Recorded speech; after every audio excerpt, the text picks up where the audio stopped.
Today I have the pleasure to sit down with Ralph Ziman. Ralph is a South African-born artist and filmmaker who spent years directing music videos and features before turning weapons of war into works of art.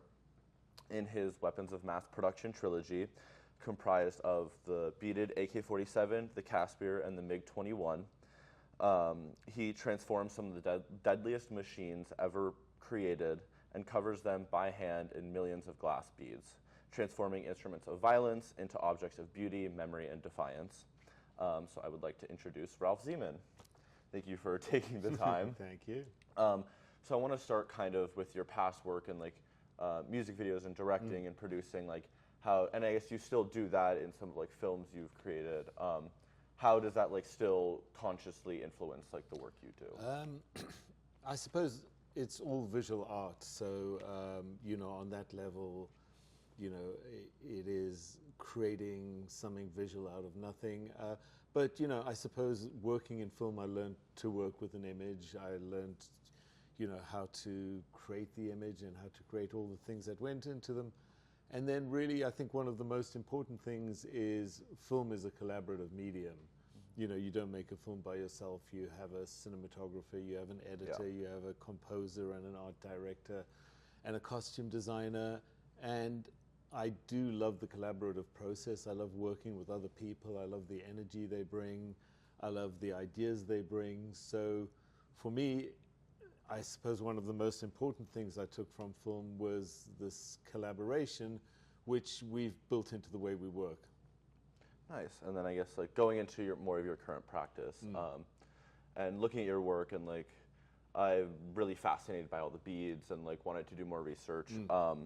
And so the beads you use are rooted in African history and culture and have been traced back all the way to Great Zimbabwe.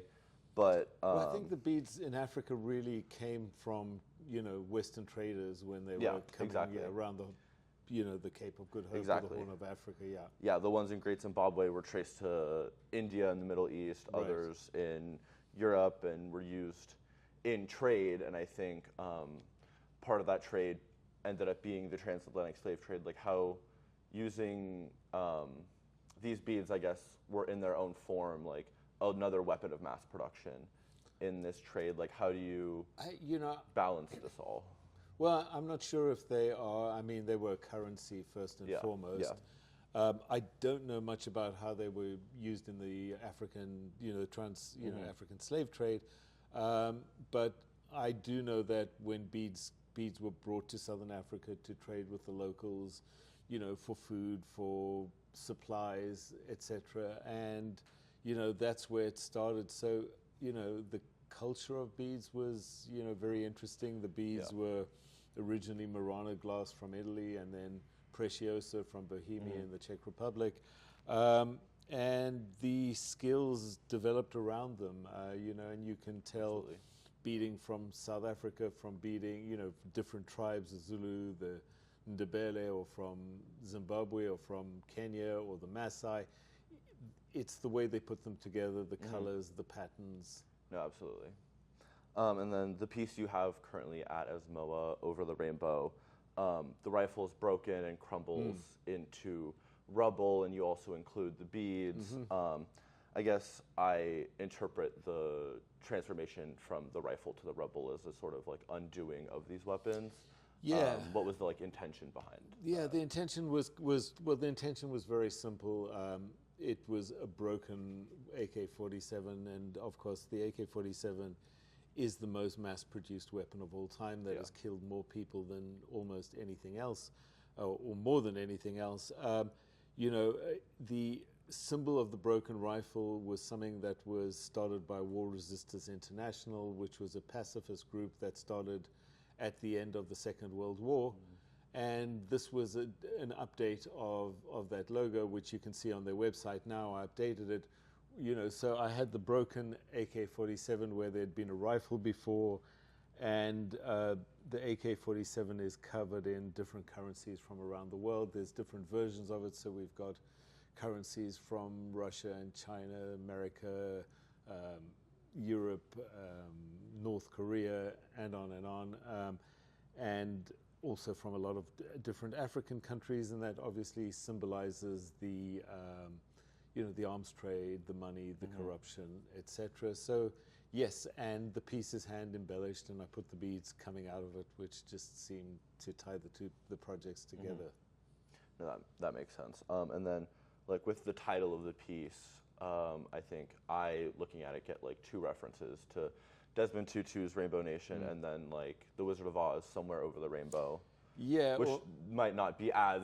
Or maybe there's another one, and that is really, given what's happened in South Africa since the years after apartheid, where we were the Rainbow Nation, or that's at least what we were supposed to be, where you now have South Africa supplying military hardware, weapons, drone sites to Russia to be used against, civilians in the Ukraine, and where you've got these, this country that when they're asked why they're supporting Russia, they go, the Soviet Union supported us during apartheid, so we're supporting them. But I think there's other references you can draw. Ukraine is an independent country which is trying to be colonized by Russia. South Africa was a country that was colonized by Europeans. Yeah. So when I say over the rainbow, I'm over the rainbow. Nice. I think that makes perfect sense. And then going to like the shoots you do with the Weapons of Mass Production series and the regalia and costumes you make, I think, which you touched on a little bit earlier about this like Afro-futuristic style. Like, why is it important to go to this like futuristic style, and like what can you say in said futuristic style that you couldn't do if it was like the present? It was just, I suppose we started with the AK-47s, and we were using kind of traditional African costumes, but we were putting them together in different ways, and people thought it looked futuristic. I don't know if it is or not, but it's brightly colored AK-47s and people in brightly colored rainbow type outfits and different pieces brought together. And then with the Casper project, we had these outfits made for us specifically by a group, that sewing group in the inner cities of Johannesburg.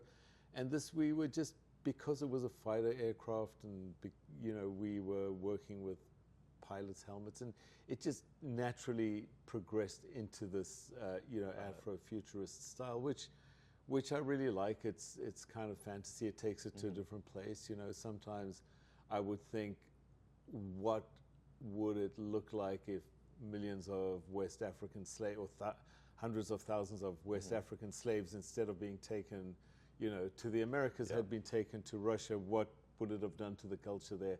How would the outfits and the uniforms and what would their planes maybe have looked like? So, that was the kind of jumping off point for me.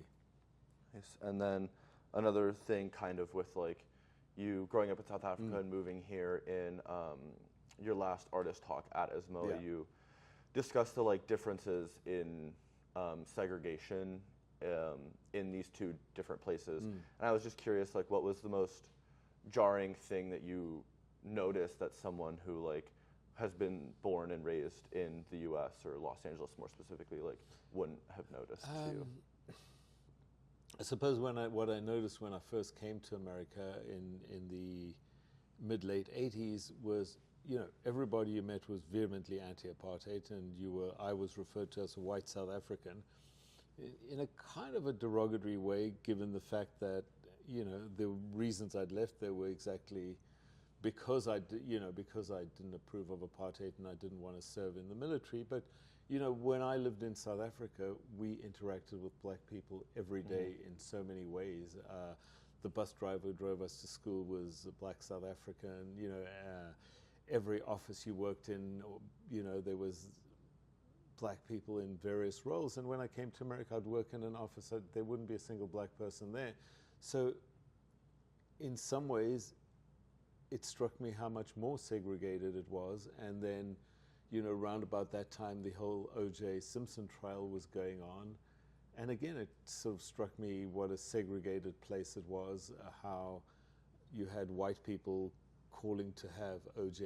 lynched, and you had black people wanting to see him exonerated, and the racial divides were very apparent. I think maybe more to me with my sensitivity, being South African than to Americans, but I mean, I did find that very interesting.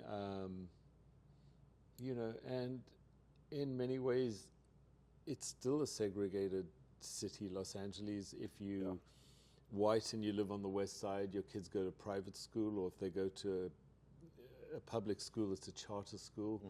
And at charter schools, at LAUSD got rid of art and music and, graphic design, computers, all of that to save money. But if you live on the west side, if you go to a charter school, the parents raise money, you've got art in your school, you've got music, you've got access to that. And if you poor and black and you live in South Los Angeles, those skills aren't taught to you. So again, apartheid was really about how different groups of people were treated differently within the same ecosystem, be that a country or city or a school system. And I think that persists to this day. So I think it's there's still a lot of work to be done. Yeah, I mean, that's definitely true.